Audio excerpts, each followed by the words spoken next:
구체적으로 죄된 말과 죄된 행동에 생명력을 불어넣지 않고 구분해서 잘라내는 겁니다. 생각에서 마음에서 나오려고 할 때 이걸 끊어내는 거예요. 멈추는 거예요. 그리고 죄를 저지르고 싶은 마음을 주님께 내어드리는 것입니다. 그러니까 여러분도 이렇게 마음에 막 올라오잖아요. 그러면 이거 뱉지 마세요. 이 뱉으면 죄가 돼요. 마음에 있는 것까지 하나님 뭐라 그러진 않아요. 근데 뱉는 순간 죄가 됩니다.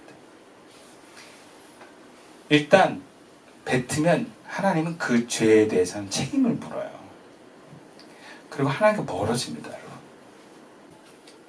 여러분, 끊어내는 것입니다. 이건 이 내가 죄 짓는 행동과 말에 에너지를 잠가버리는 거예요. 그리고 이 막 폭발할 것 같은 마음을 그 대상에게 쏟지 말고 하나님께 기도하면서 쏟아내세요. 저는 제 마음 안에 있는, 저도 사실 분노가 많거든요. 그 아버지 그 아들이니까. 저희 형님도 분노가 많으세요. 네. 저 형님 분노 많지, 어머님 분노 많지, 아버지 분노 많지, 저까지 분노, 아들이 또 분노가 또 많아. 분노 집안이야. 막. 그러니까 막 너무 힘들어. 근데 이 죄가 된다는 걸 알았어. 그래서 그냥 나가는 거야. 그래서 기도하는 거예요. 기도하면서 언제까지?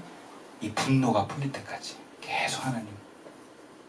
상담이라는 게 배워보고 알아보면 그래요. 상담은 들어주는 거예요. 그 사람의 어떤 쌓이는 걸 흘려보내는 게 상담의 가르침인데, 우리가 그 대상을 상담 어떤 선생님이 아니라 하나님께 그냥 올려드리는 거예요. 하나님, 너무 싫습니다. 너무 짜증이 납니다. 쭉쭉 올려드리는 거예요. 그러면 여러분 마음이 진정이 됩니다. 이게 죄를 끌어내는 여러분 방법이에요. 바울은 로마서에서 나는 주의 뜻을 행하고자 하지만 나도 내 안에서 에고와 하나 된 자아가 자꾸 주님의 뜻을 거스르게 한다 하면서 나는 공고하다 그랬어요. 공고한 사람이다라고 얘기를 합니다. 그래서 바울은 늘 그리스도와 함께 죽는 그 죽음을 강조합니다. 우리는 마음은 어떻게 할 수 없지만 말과 행동에 대해서는 죽음을 선포할 수 있어야 돼요. 근데 인간 스스로가 그 모든 것을 끊어내고 죽을 수 있는 힘과 용기가 없습니다. 언제까지 계속 집을 나갈 수는 없어요. 또 겨울엔 나가기 싫더라고요. 추워가지고. 결국 은혜가 와야 돼요. 은혜가 와야 돼요. 그래서 화가 안 나야 돼요.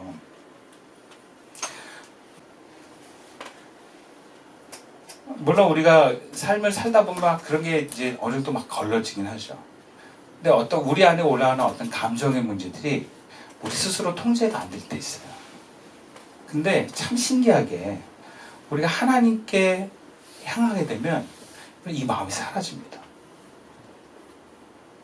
제가 어제 성경 공부 시간에 아이들한테 물어봤거든요. 그랬더니 아직도 그런 마음이 있대요. 근데 안 질러요. 안 질릴 수 있는 힘이 어디서 왔겠어요? 기도하고 말씀을 받다는 그 자체가 물론 모든 것에 만병통치약은 아니지만 하나님 은혜 주셨다라고 저는 생각을 해요. 사실 우리가 욕망을 끊어내는 것은 어렵습니다. 에고가 죽는 삶을 실현하는 것은 어렵습니다. 근데 주님이 은혜를 주시면 다 가능합니다. 우리가 어떤 방법이고 어떤 루트가 됐든 하나님께 은혜를 구하는 마음이 필요해요. 하나님, 제가 주님 뜻대로 살고 싶은데 이 분노가 조절이 안 됩니다. 하나님 은혜를 주십시오. 겸손하게 하나님께 아뢰는 거예요. 그것이 기도가 될 수도 있고 혹은 말씀을 통해서 우리는 하나님께 나아가서 어떤 주님을 닮고자 하는 열망을 얼마든지 표현할 수 있습니다. 그러면요, 그럼 주님이 도와주세요.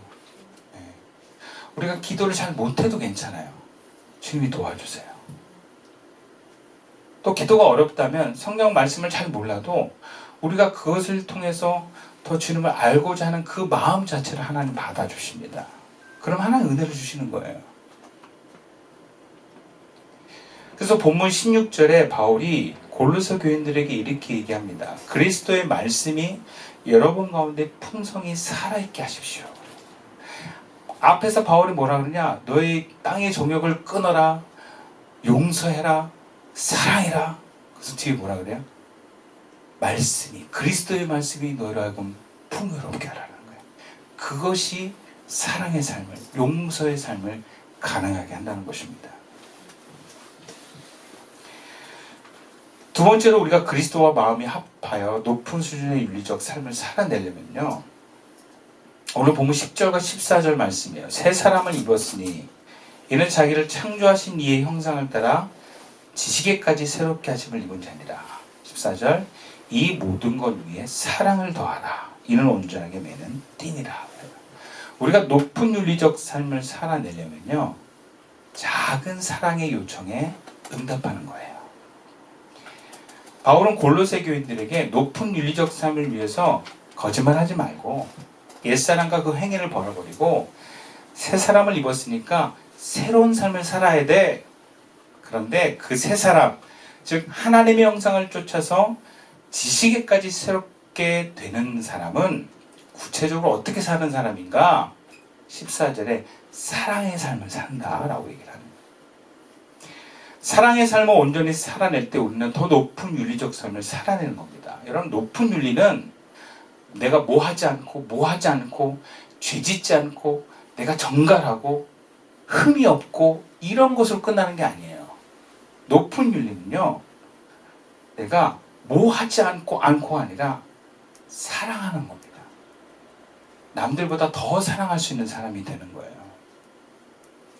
여러분, 예수 믿는 사람들이 이런 얘기 많이 합니다. 예수 믿는 사람을 비난하면서 그래. 예수 믿는 사람들은 술도 안 마셔. 담배도 안 펴. 그런데 자기들밖에 몰라. 네. 그러면 술 안 마시고 담배 안 피는 게 무슨 의미가 있어? 자기밖에 모르는데. 네? 겉으로는 내가 깨끗하고 나 죄 안 지어. 근데 이기적이야. 뭐가 더 나쁜 거예요? 술, 담배 하더라도 사랑하는 게 더 귀한 거예요. 이기적인 게 더 나쁜 거예요. 우리가 이런 사랑의 삶을 살아가는 것이 높은 수준의 윤리에서 요청되는 건데, 사실은요, 이 사랑도 내가 할 수 있는 게 아니에요. 이 사랑은 그리스도이신 예수님으로부터 나가는 겁니다. 그래서 우리가 그리스도 안에 있으라고 자꾸 바울이 얘기하잖아요. 그리스도 안에 있으면 어떤 거예요? 그리스도가 우리에게 사랑하라는 것을 명하십니다.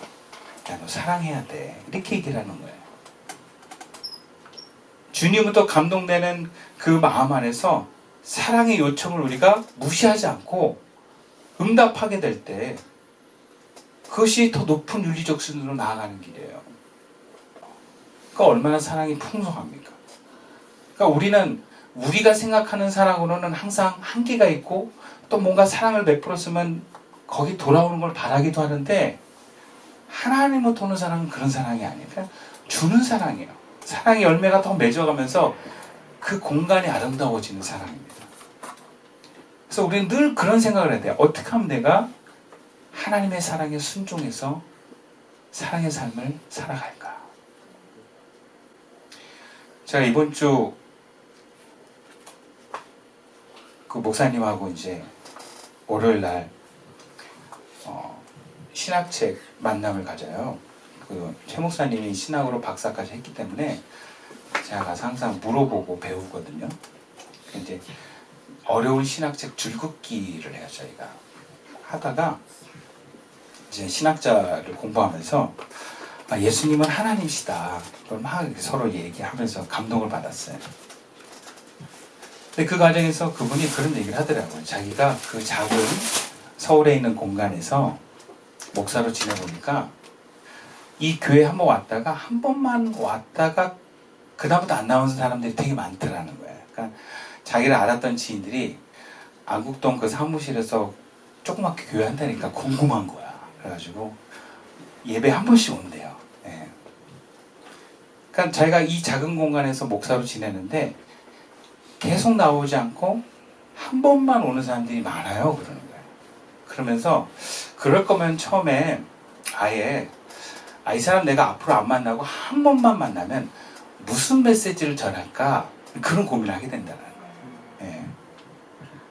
그러니까 그 한 번만 온 사람, 한 번만 왔을 때 내가 어떤 메시지를 전하는 게 내가 후회가 없을까? 근데 그게 바로 예수가 하나님입니다. 그 얘기라는 거예요. 예수를 믿는 것은 우리가 하나님께로 돌아가는 겁니다. 그러면서 목사님, 제가 그런 마음을 딱 먹으니까요, 한 번씩만 이제는 초청하고 싶은 사람들이 생겼어요. 그러는 거예요. 그러니까 누구? 그랬더니 자기를 잘 따르는 동생이 있는데 그 아버님이 예수를 안 믿는데 교회를 안 다니고, 근데 자기가 이렇게 자기 아들한테 잘해주는 걸 알기 때문에 한 번은 올 수 있을 것 같더래. 그래서 목사님, 제가 그 아버지 생각이 나는 거예요. 그 후배 아버지가. 그래서 그 아버지가 돌아가시기 전에 제가 꼭 그 메시지를 전하고 싶어요. 그러는 거예요. 그래서 방문해달라고 하면 한번 오실 것 같아요. 크리스마스 같은 때 그러더라고요. 그 내가 그래? 그러면 이번 크리스마스 때 연합 예배 합시다. 제가 그랬어요. 원래 우리가 연합 예배 안 하기로 했었거든요. 서로 막 힘드시고 그래가지고, 또 같이 일하시는 분들이 없어가지고 안 한다고 그분이 선포를 딱 했는데, 그리고 막 은혜를 나누다가 내가 합시다 그랬어요. 제가. 우리 목사님이 갑자기 그 은혜 가운데 그래요? 하면서 바로 그 자리에서 대관 날짜를 알아보고 결정을 했어요. 그래가지고 어저께 우리 성도님들 얘기해가지고 최종적으로 크리스마스 때 12월 20일 토요일 날 4시에 예배드리기로 했습니다. 그러니까 그분의 마음은 그거예요. 그 아버지에게 하나님의 사랑의 메시지를 전하고 싶다. 여러분, 그게 사랑입니다. 그래서 전도는 우리가 사랑이라고 얘기를 하는 거예요. 우리가 사랑은 남을 도와주는 거잖아요. 여러분, 우리가 이 힘든 인생 가운데 하나님을 아는 것만큼 우리에게 가장 큰 도움이 어디 있겠습니까? 이 땅을 우리가 혼자서 괴롭게 살고 두렵게 살아가는 이 세상에서 하나님의 보호하심과 그 주님의 은혜 가운데 사는 것이 얼마나 큰 행복이고 축복이겠습니까? 그 하나님을 전하는 것이 바로 전도입니다. 복음은 예수가 하나님이다라는 것을 전하는 것입니다. 그 예수님을 믿고 영원하신 하나님과 함께 살라고 전하는 것이 주님은 우리에게 원하시는 사랑입니다. 이웃을 향한 사랑이에요. 말씀을 마치겠습니다. 주님, 우리가 세상 사람들보다 더 높은 윤리의식으로 살아가기를 원해요. 그것은 사실 주님과 더 가까워지는 데 있습니다. 우리가 높은 윤리적 의식을 살아서 우리 삶이 제약되고 불편한 게 아니라 주님과 더 가까워져 가는 것입니다. 그러면 하나님과 가까워지는 만큼 우리 삶엔 자유가 있고 만족이 있습니다. 세상 부러울 곳이 없는 사람이 되는 거예요. 신과 같은 사람이 되는 것입니다. 그런 삶은 우리가 그리스도 안에 우리의 마음이 머물 때 가능합니다. 내 마음 안에서 그리스도와 함께 자아가 죽고 거듭난 나로 주님과 함께 살아가서 우리의 존재가 예수님과 하나 된 존재라는 것을 잊지 맙시다. 그 믿음으로 살아가는 저와 여러분 되기를 주님의 이름으로 축원드리겠습니다. 기도드리겠습니다.